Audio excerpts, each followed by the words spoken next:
Hello, everybody, and a special thanks to Luan, who let me know the link wasn't working on my side, actually. Thank you for joining us. And welcome to 2024. Happy New Year to all of you who are joining us. Thank you so much for being with us.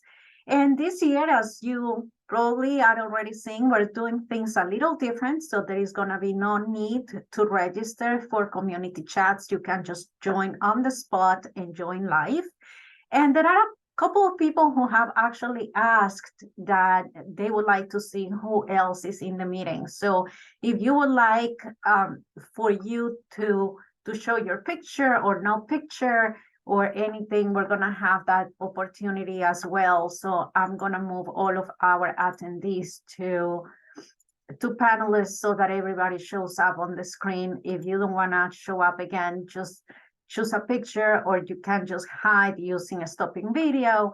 But we're going to try to make these community chats a little bit more interactive for 2024.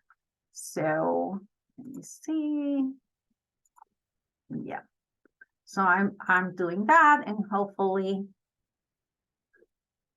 things are going to work fine. So thank you for your patience. And we're going to get started as soon as possible. Let's see. Done. Excellent. Okay, so I'm gonna be your speaker of the day. We're going to be talking today about how to do resolutions that stick. And as you could see in the description for the community chats for today, you know, a lot of people actually set up resolutions and they are like, yes, this is what I'm going to do for the new year. And this is what I want to accomplish. And unfortunately, you know, by January 15, like 2 weeks later, people already forgot about their goals or they're not meeting their goals and they get very discouraged. So today we're going to be interacting and we're going to learn how to set goals that actually stick and how we can get to our resolutions and make them accomplishments. So I'm going to share my screen.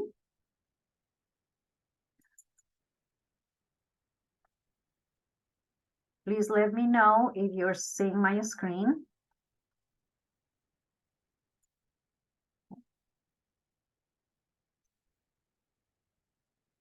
And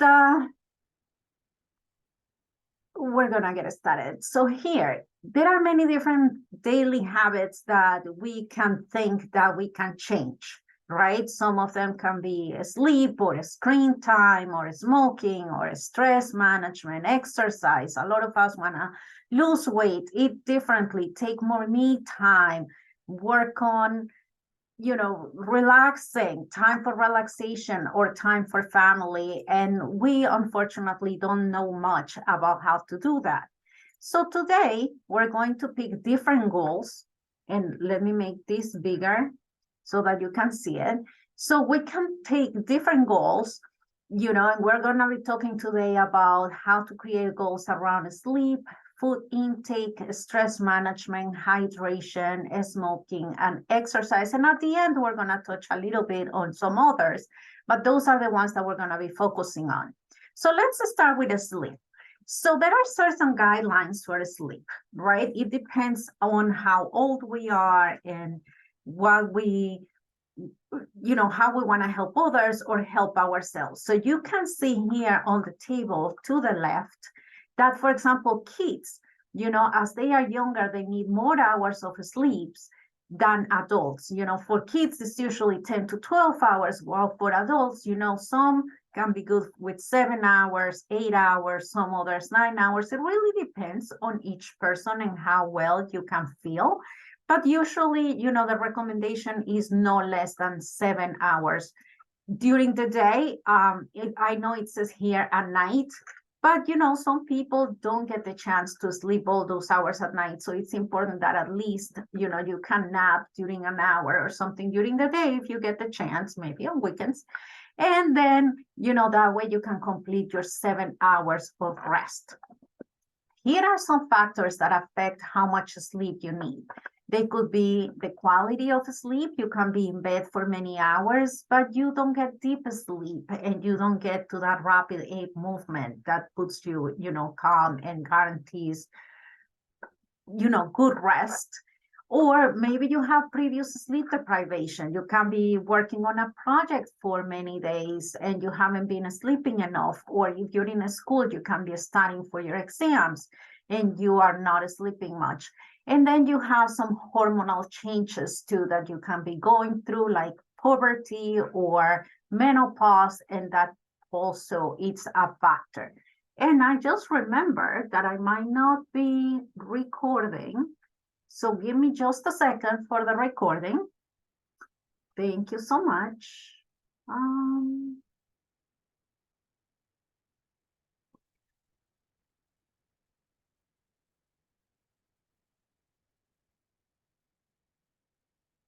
Oh, actually we are recording, so that's great. Okay, thank you. So let's start thinking about sleep and how our sleep is doing. And please share with me in the chat or the Q&A what helps you sleep better. Think of different things that you have noticed that help you sleep better, because that can be helpful, not just to you to recognize those tips that help you sleep better, but it can be helpful to others in this webinar.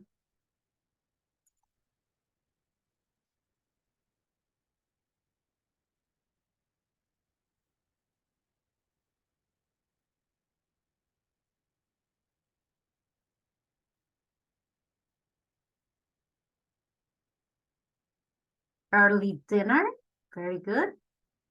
Oh, I love that one. A warm shower, white noise. Any more?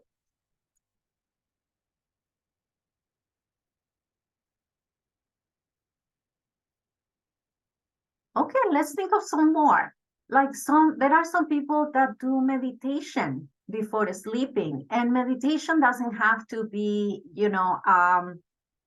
a special thing that you do. For some people, it could be just to say a prayer or say thanks at the end of the day. And that sets that mood to sleep better. A quiet place, yes. A kitchen, very good. Maybe, a lot of people nowadays, and I have to include myself on that, like to watch your phone, be on the computer, and that actually doesn't help you because it keeps you up for longer. So phones, electronics, TV, a lot of people fall or try to fall asleep with the TV on. It's something that you have to turn off before at bedtime, right?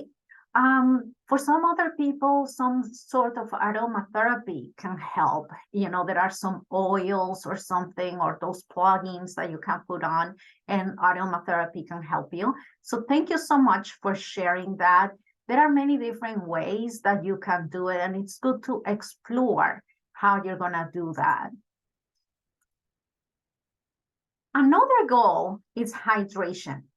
And we're going to talk briefly about the benefits of drinking water. So it's not just drinking, but most of all, drinking water.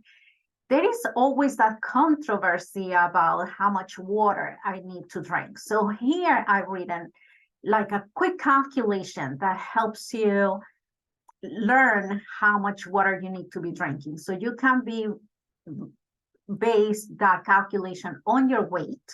And it's your weight divided by half. It will tell you how many ounces of water per day. And then if you divide that by 8, then that will tell you the number of cups that you need per day. Because if you're a larger person, then you're going to need to drink more than a smaller person, right? So if, for example, your weight is 180. 180, half of that is 90 ounces per day is about 11 to 12 glasses. So as you can see, it's a lot of water that we need to drink. It also depends, like different people choose different ways of drinking, carrying a bottle of water with you or a big bottle next to you, on your desk, it helps because you don't have to be standing up to refill your cup. You have your water right next to you, or set reminders on your phone. There are now apps as well on your phone that tell you so often, it's time to drink. It's drink break, things like that that help you remember how much water or when you need to drink water. Why do we need to drink water? You can see different things here: to carry nutrients, to flush bacteria, to aid in digestion, prevent constipation. It helps to normalize your blood pressure, cushion your joints, protect organs and tissues, regulate body temperature, maintain electrolytes balance. But at the same time, it's different, right? If you're pregnant, for example, then also you need to keep the cushion for the baby, and you need your placenta and all of that. So all that water you need to be replenishing. If you're aging, if you're going through menopause or premenopause, then it's good to keep hydrated, to keep your skin moisture, and that helps a lot also, with your skin, your hair and nails, and beauty in general. So there are many different reasons why we need to keep hydrated. These are different tips on how to stay hydrated during the day. So we just mentioned a few, and some of them are, again, keeping water next to you. But there are some people that don't like water. I include myself in one of them. It's like drinking water is not my thing. So you can do different things. And one of my favorites is this infused waters. That is when you put like some herbs or some flavor in the water that are not necessarily loaded with calories, like juice or powder drinks or anything like that. There are some that are 0 calories, but they're full of chemicals. So if you want to keep it a little bit more natural, what you can do is that you can add lemon wedges or oranges or some berries or mint or different types of herbs just to give flavor to your water. Also, you need to watch how much caffeine you're drinking, because you might be getting a lot of liquid from your caffeine, but that's not necessarily very healthy. So you need to count how many cups of coffee you're drinking a day, and stick to 1 or 2, and then try to drink other than coffee to get to your daily goal of hydration. Also, it's good to check the labels on the drinks that we're drinking. Again, things like juice, they have a lot of calories, they have a lot of sugar. Iced tea, obviously sodas, everybody knows that they're not recommended. But, here you can see different ways on how you can get to those hydration goals, while you enjoy what you're drinking as well. So I'm just going to give you a few seconds to go over the recommendations.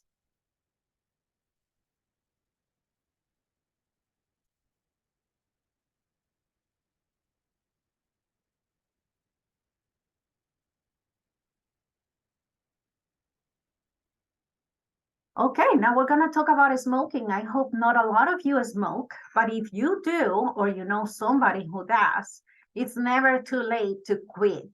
And you know that quitting really increases your chances of living at least 6 to 7 years longer, decreases your risk of cancer, and not just lung cancer or throat cancer or oral cancer, as many people tend to think. Smoking really increases the chance of getting any type of cancer. Also, heart disease, lung disease, and many other diseases that we cannot even think of. So what are some reasons to quit smoking? And I think that that's the most important thing. We all know that it can make you sick, that it can give you cancer. We all seen the commercials. But we really need to identify the reason why I want to keep smoking. So we see different reasons here. Is it because of my health? Or is it because of my family or friends? Or my doctor, and it really matters what my doctor says, and my doctor recommended quitting. Do I want to save money? Because the amount of money that I'm spending in cigarettes is a lot. Or do I want to set a good example for maybe my children, another family member? Do I want to have a better future, maybe live a longer life, do better with my health, my work, and, be more social because I have to take breaks to go to smoke instead of spending more time with my family. I want to look or smell better because, people are telling me that I smell like cigarettes. Maybe I want to make a better environment for my pets. Or it's hard to find places to smoke, so I'm getting bored of having to go all the way outside and walk a block and, just to smoke. Or maybe a baby's coming and I want to have a healthy environment for my baby, or maybe I'm pregnant.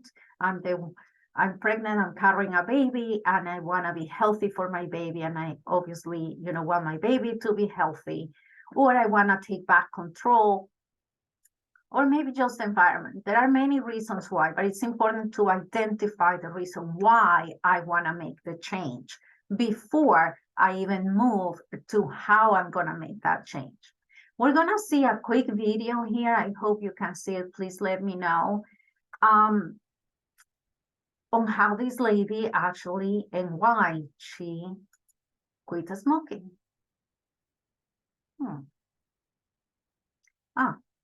Give me 1 second. Yes.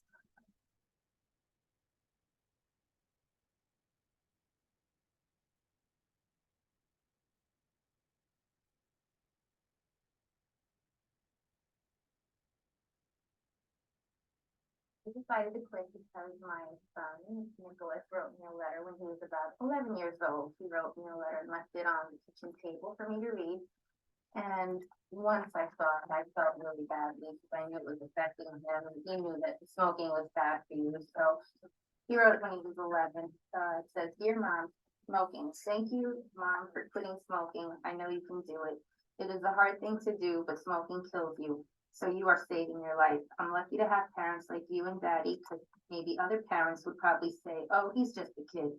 But you are the best mom in the world. Don't smoke." And then he threw a little something, which was cute. Me smoking, and then that's like before and after, and that's dead me. That's him crying because he was afraid that I was going to die. And I made copies of it, and I keep it everywhere. I have, obviously, I keep this one in my wallet, and I keep some at my desk, and I have them at home on my refrigerator, so it's like everywhere. My son is really proud that I quit smoking. He thinks it's the best thing I've ever done, and he thanks me for it. I think I'm being a good role model now. Okay, I'm not sure if you guys were able to see or hear the video. Could anyone please let me know?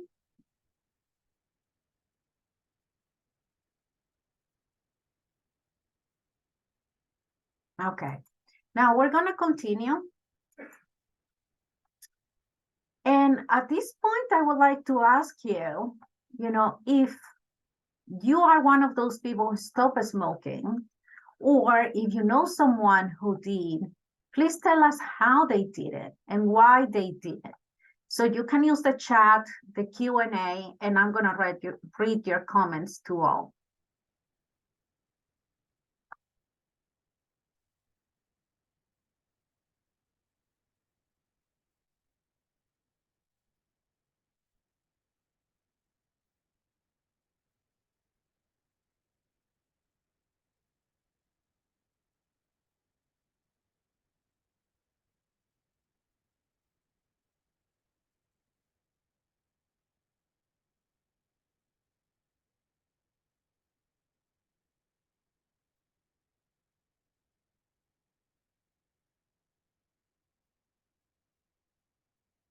So I'm gonna start by sharing my own story. It was like midnight. My father was studying for some finals, and he was smoking as he was studying, and the smell of the cigarettes actually woke me up. And I went to tell him like that I can't sleep because the smoke, and I can smell it all the way in my bedroom. And he felt so bad, and that's how he stopped smoking. So I guess I was the reason why. Anyone else who would like to share?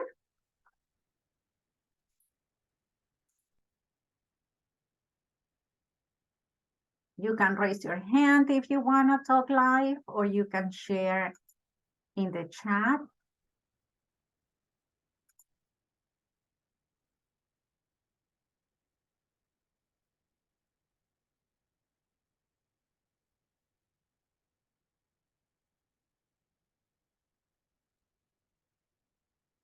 Okay, so since there are no stories, we're gonna keep going.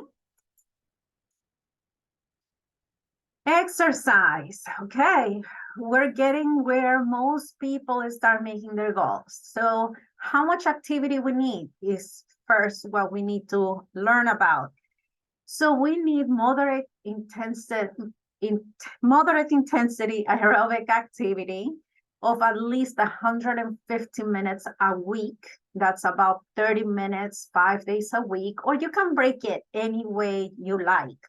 Like, for example, you can do 1 hour on Mondays and 1 hour on Tuesdays. That will be 120 hours, and then half hour on weekends. You know, anything that works for you, or you can break it 3 different times, 5 days a week, and do 10 minutes in the morning, 10 minutes at noon, 10 minutes in the evening, you know, for that 30 minutes from Monday through Friday. It's really any way that works for you, as long as you get to that moderate intensity. How do you know that you're doing moderate intensity? Is because you start breaking a sweat. You can feel your heart, not to the point that you're having a heart attack, you know, but you can feel your heart a little bit. Do you need to join a gym to do this? Absolutely not. It's something that you can do at home. You can walk with your pet. If you have one, if you have a swimming pool, you can do it on the pool. In the pool, anything that you like, as long as you know that you are exercising and moving and you're feeling your heart a little bit. Maybe, you know, when we start like talking and we're getting out of breath, you want to get to that point and continue that for 10 minutes, only 3 times a day. You know, maybe during your lunch time, you want to just go out and do a little walk around the block. That is fast pace, that you can feel your heart. Any of that counts. So here are some other things that count, right? So you can walk fast, you can walk your baby, you can jump rope, you can garden, you can rake leaves, anything that makes you, again, break a little sweat. So tell us again here, what is your favorite way to stay active? I'm going to start reading the chat.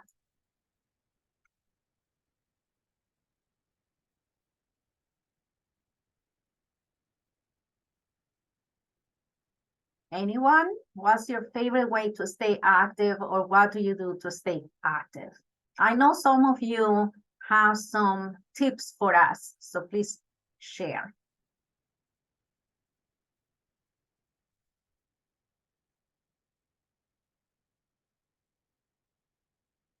Take a walk, run, dance. I like dancing. I don't do it, but that sounds fun.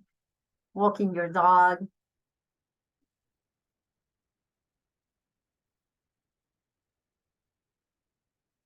Okay, come on, people. I know that you can do better than that. You're very creative, all of you. Think on weekends what you could do. Maybe enjoy with your family, or by yourselves, or with friends. That is the opposite to drinking and eating. I know that we all like to eat and drink with our friends, but think exercise.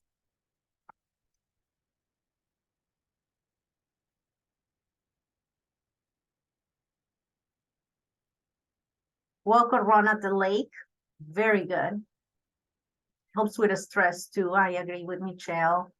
Nicole, hiking, biking. Very good. I love biking too, but I haven't done it in years. I haven't done it. Okay, well, hiking. Thank you, Michelle. So thank you so much for your suggestions. I'm sure, like, now you're inspiring me to start like biking. I love biking. Maybe that's something that I can do in the spring. Okay, so let's move on. And thank you for saying mind clearing around the lake when you run in the lake, because stress is one of those goals that we can also choose to work in 2024. So, there are different types of stress. Stress can be good, stress can be bad. Like, for example, if you're planning a wedding, that's some sort of good stress. Stress is not good, but planning a wedding can be a good thing, right? Or like if a baby is coming, a new baby in the family, it's some sort of a stress, but it's good stress, it's happy stress. There is bad stress though, like when you watch the news is bad stress. When you have problems or bills to pay, and when you get notices for whatever reason, that's bad stress. Also, stress can be short term or long term. So short term is something that you need to do today. Oh my God, I have so many things to do today. But at the end of the day, you're done with everything and your stress is gone. Well, there are some other chronic stress that can be a little bit more harmful because it stays with you for a longer period of time. So, for example, if you're having issues with coworkers and you have to keep seeing that coworker every day, that's a long-term stress. Or if you're having many doctor's appointments because you have a health issue, that's a long-term stress. Okay, so we need to look at the signs of stress as well in how we are managing. So some people can even have panic attacks, feel sad all the time, feel what we call on the edge, have physical reactions. You're sweating, you have skin breakouts, you have palpitations. A lot of people feel stress in their stomach because you have the stomach changes, right? Like more bowel movements, or you can get constipated. Different ways how stress can affect us, not just emotionally, but physically as well. So we need to think of ways to manage that stress, because sometimes it's not easy to just get a solution to the source of the stress, right? Like, for example, if I'm expecting a baby, I'm going to have to expect a baby for 9 months. It's not like, okay, I'm going to have the baby tomorrow and be done with that, right? Or if I have to deal with a disease, then I have to, take some time to get better and do some treatments, or maybe help somebody who's going through that. So not always we can manage the source, but we can manage how we react to that source of stress. So here are 4 steps to manage stress. One is to stop. So when we're feeling the stress, try to stop for a minute, then take a deep breath, then try to think, because often under stress, we just tend to react and we don't think. So we need to stop, breathe, think, then act, not react, but act. So maybe we can try this for a brief moment and just stop for 10 seconds, and we're just going to count till 10 to 1 backwards, right? So 10, 9, 8, 7, 6, 5, 4, 3, 2, 1. Now we're going to take a deep breath in and out. And now we're just going to think about something nice, something good. I like to think something little. Or maybe, think of a beach, or think of a field full of flowers and butterflies, a nice sun on our face, or like a nice breeze that we feel. And now we're gonna act again. Now tell me how that makes you feel. Again, it just took us 20 seconds, but tell me, share with me in the chat if that made you feel any different at all.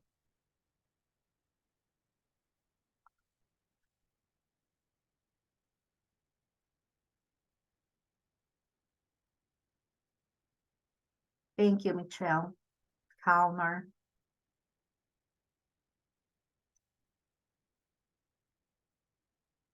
Anyone else?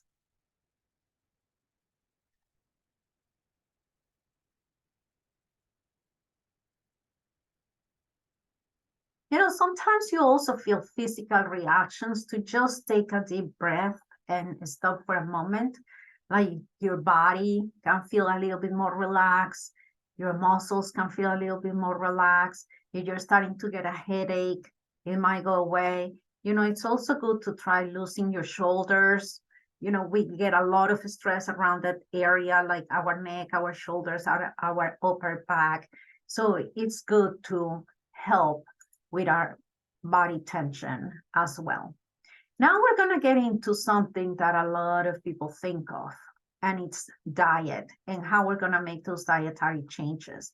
So please share with me, what are some of those changes that you like to make for 2024 that relate to food intake, if you have any goals around there?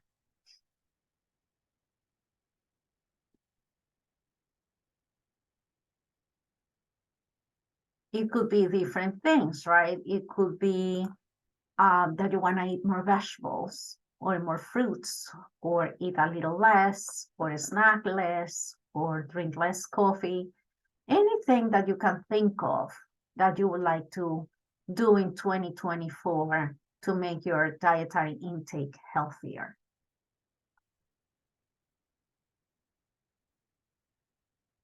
Cooking more, less takeout. Yes, it's much better to prepare your own meals, and it's a great way for husband and wife to connect after a stressful day. Thank you, Nicole, for sharing that. You're definitely on point.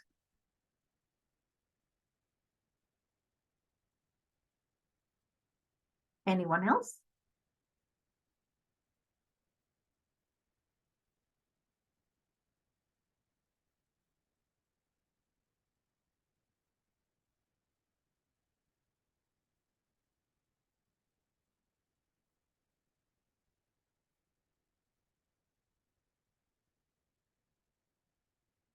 So this is just a quick statistic of how New Year's resolutions start to fall, right? This chart actually shows you how many people do goals and around which topics. And we see here that the majority like to improve their mental health, improve fitness, lose weight, and improve their diet.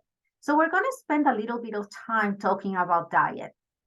And because what happens is that only 8% of people stick to the goals that they make at the beginning of the year until the end of the year, while 80% fail their New Year resolutions by February.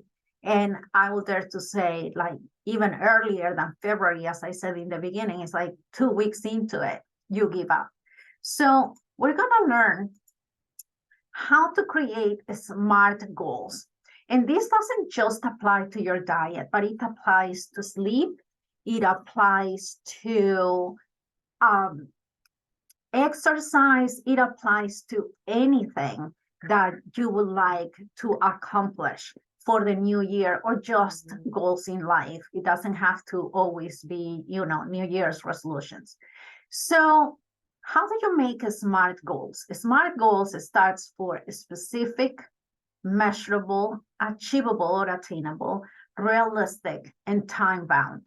So let's explore into that a little bit, and keep in mind right now, what is your goal for 2024? So just pick one of the goals. This is what we do sometimes, right? We say, okay, I want to lose weight. For 2024, I want to lose weight. But that's not specific enough. We need to make sure that is specific. Okay, how much you want to lose? Okay, you want to lose 2 pounds. That's where we're going to start. Now we're going to make it measurable.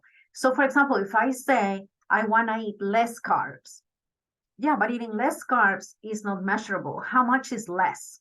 So maybe what I want to say is I want to eat half of the rice that I eat or half of the bread that I eat. Okay, now it's achievable. So for example, if I say, oh, I want to lose weight and I want to lose 50 pounds in 1 month, that's not achievable, right? Or if I say, for example, I'm never going to drink soda again. Well, never is not something that you can achieve, because in your lifetime, I'm sure that at least one time, if you're really, really good, you're going to be drinking soda. So it's best to set something achievable. 3 days per week, I'm not going to drink soda, or I'm going to lose 2 pounds in the next 2 weeks. Something that we know that we can accomplish. We also need to make it realistic. Again, if I say never drink soda, it's like that's not realistic at all. But if I say I'm not going to drink soda for 3 days, then that might be more realistic and achievable. And it's something that is specific and I can measure. And that's another reason why we want to make it time bound. How do we make it time bound? If I say I'm going to stop eating bread, really, forever, that's not realistic.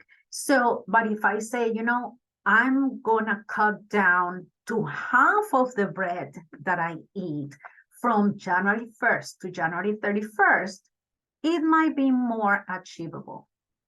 So let's look at how you can make different goals, right? So for example, this goal is related to exercise.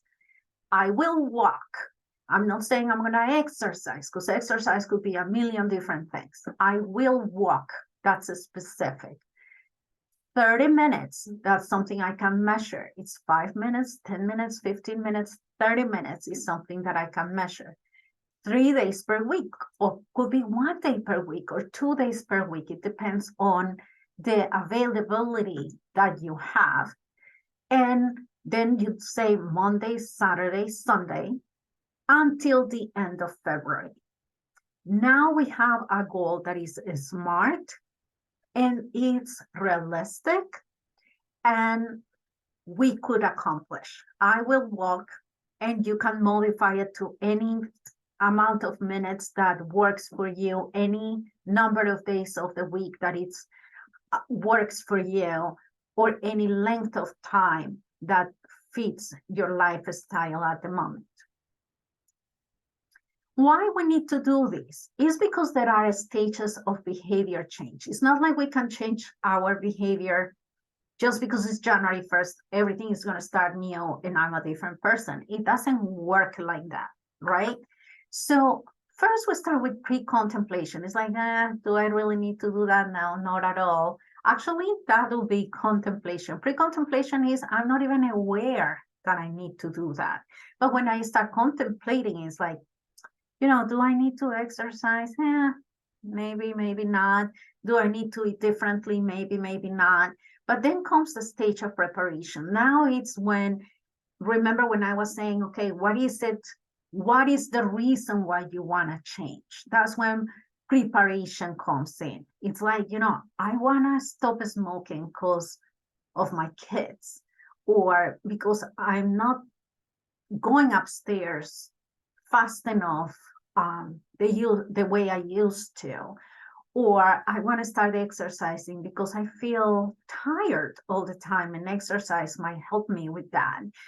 So in preparation is when you have the intention to do it, there is a reason behind it, but you're not ready to start the next stage, that is action.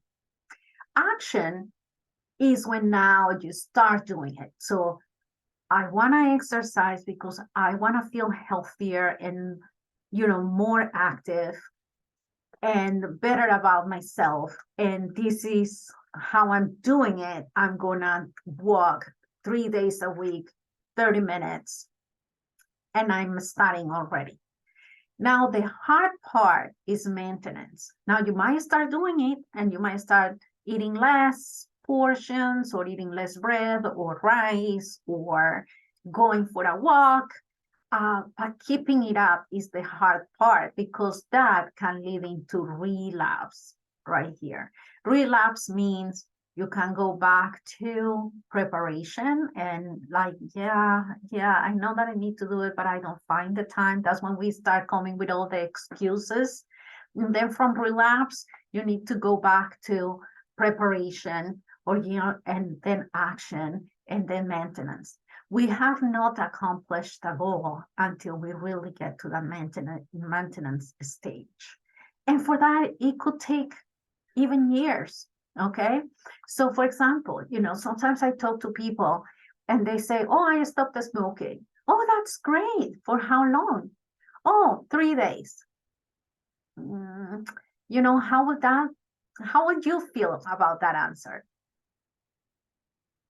Yes, I think that we all feel the same. It's like, 3 days, 3 weeks, 3 months, 3 years, 30 years. It gives you a very different kind of vibe. So that's when we enter the maintenance stage. If somebody says 3 years, we're like, wow, and then it still can be relapse. If they say 30 years, that there might have been some relapse here and there, but that person has really gotten to that maintenance stage. In the beginning, it's very rocky. You can go up and down this ladder a lot. But once you hit the maintenance stage, you're very settled on your new habits. So here is the question. Are you ready? Are you ready to now create some goals and resolutions that you want to do for 2024 with me and sharing here in this webinar? So I'm going to give you a little help, okay? And here are some daily habits that I could think of. And maybe you like to pick one from this that you want to work on. It could be, a snack less or more family time. Maybe reduce sugar intake or make a physical with your doctor, which will be something that you can do quick and easily, right? Or maybe sleep better or sleep more. So I'm going to invite you now to please choose one goal or something that you want to work on from this list on 2024.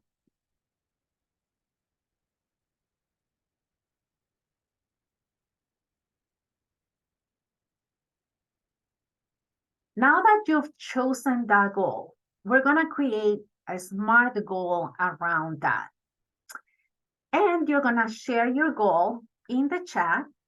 And in the chat, we're going to give you feedback and help you set up that goal in a way that you're going to be able to accomplish it for 2024. So Michelle has already shared with us, she wants to eat more greens. So Michelle, I'm going to invite you to create a SMART goal around eating more greens. So you have to make it specific, measurable, achievable, realistic for you, and time bound. Okay? You can start writing anything, and I'm going to give you some feedback on how, you can make it work for you. And anyone else, please start writing your goals.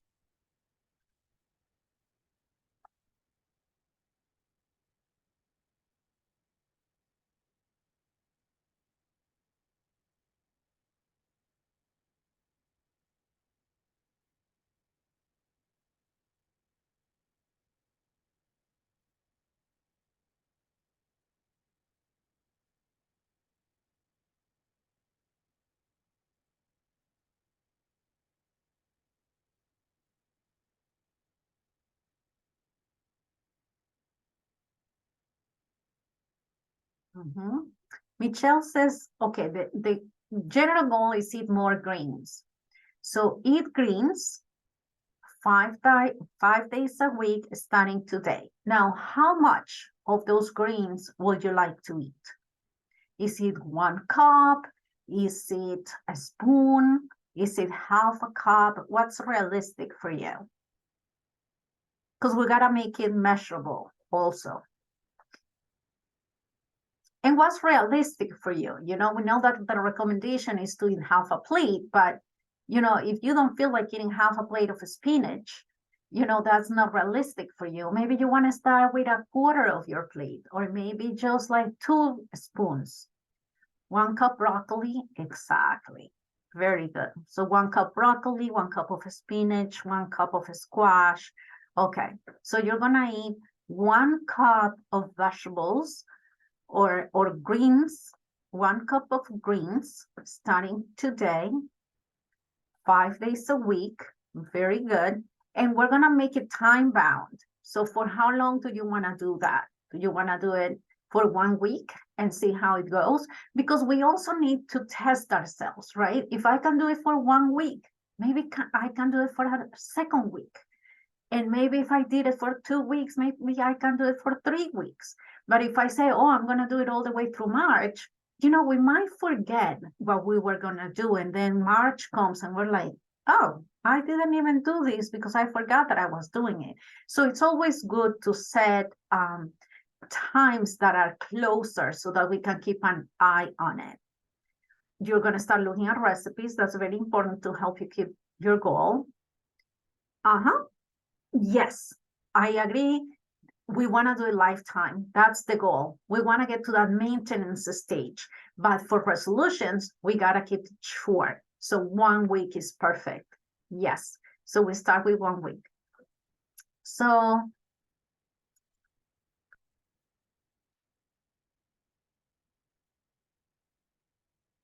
I'm going to share mine. So mine is exercise. So I'm going to start doing yoga, 30 minutes. I don't think that I can do more than 4 days a week because I'm usually, you know, busy, but I think that I can spare 30 minutes, 4 days a week. And I'm going to start this week. And I have to say, I started Monday. That was the first, right? And so far, so good. But today I already have an engagement. Tomorrow I have something, then comes the weekend. So hopefully I can find 30 minutes from here to Sunday to be able to complete my goal for the week. And that will help to keep me motivated and say like, okay, I did it this week. I might be able to do it next week, because that's something else that happens, right? We set goals that are not achievable, and then we get discouraged, and we get discouraged because we feel that we cannot do it. And that's not the reason. It's not that we can't, it's that we are aiming too high and not able to achieve what we want to do. So again, SMART goals help us put things in better perspective, and that helps to keep us motivated so that we go from that contemplation to action.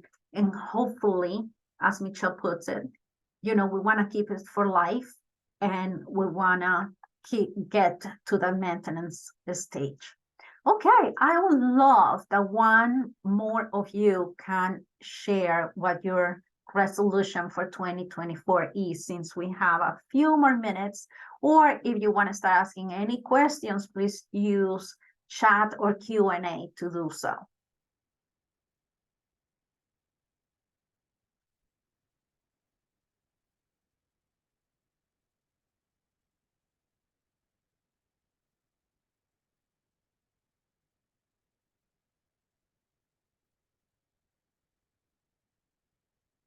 Thank you, Nicole, for joining us. See you later.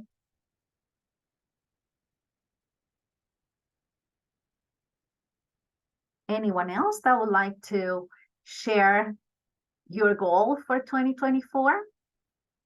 Trust me, sharing is a good way to start, because it's making that goal visual, and seeing it and writing it helps you also to achieve it, because it's like, okay, it's on paper. I said I was going to do it, and it puts a little bit of pressure on you, and it's not just an idea that is floating around. It's something tangible now that you're going to do. It could be something related to work. It could be something related to school or family or your pets. anything you want to do for 2024. And we're just going to put it in this smart way to help you accomplish that goal.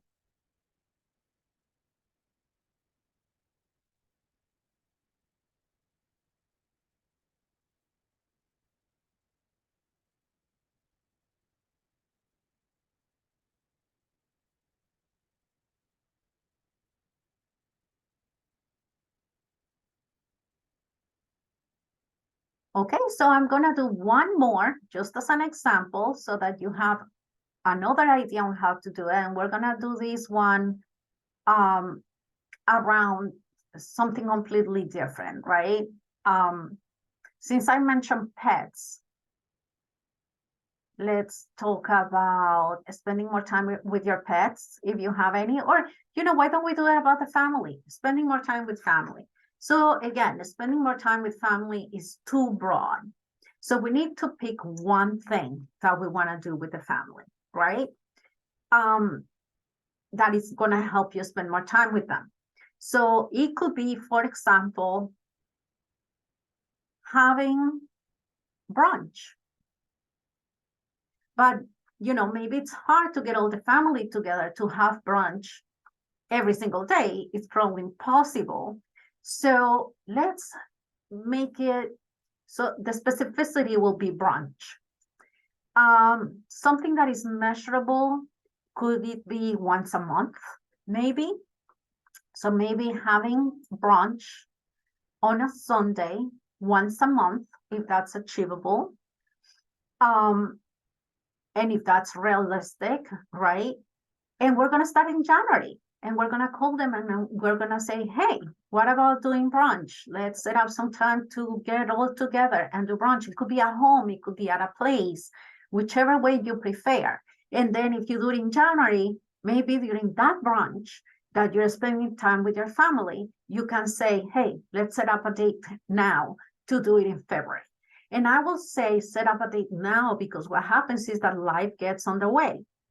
And if you say, oh, okay, we should do this again for February, things usually don't happen unless you set up a date now and everybody is coordinated to do it in February. And so you can do many different things. Like, for example, if you want to spend less time on social media, you say, okay, Thursdays is social media free day. It's like no social media on Thursdays. And on Thursdays, you leave your phone at home or you try to do something else. And, that way, at least one day per week, you don't go on social media or you don't go on your phone. And you can do the same with your kids. For example, you say, you know what? I invite everybody to use the phone a little less. So we're going to pick one day of the week, only one, where we're going to do it. And then you just do it one for 2 weeks, and then another 2 weeks, and then next thing you know, it becomes a habit. So that's the message for today. Please think of your goals, make them smart. There are some resources that we have here at Montefiore Nyack Hospital for you to be able to accomplish these. We have these community chats that are every Thursday. We have the diabetes prevention program, diabetes self-management, if you want to create goals around diabetes, weight loss, nutrition, drug addiction, smoking, also medical appointments like your mammogram, your pap smear, any doctor's visits that you want to do. If there are any new moms, we have the new moms circle that is like a support group for new moms. We have the Pride Wellness Center. We have prenatal education that provides support also for breastfeeding and all of that. So I invite you to take advantage of these resources. You can always contact me. You can make appointments with our team, and we will gladly help you to set those resolutions for 2024 so that you can feel healthier, happy, and very accomplished at the end of the year. Thank you very much for listening. Next week, we're going to have the behavioral long-term effects of COVID, and we're going to be talking about the relationship between COVID and Alzheimer's, in case you didn't know there was one. And I will see you next Thursday. Thank you so much for being with me today in these community chats. See you soon. Bye-bye.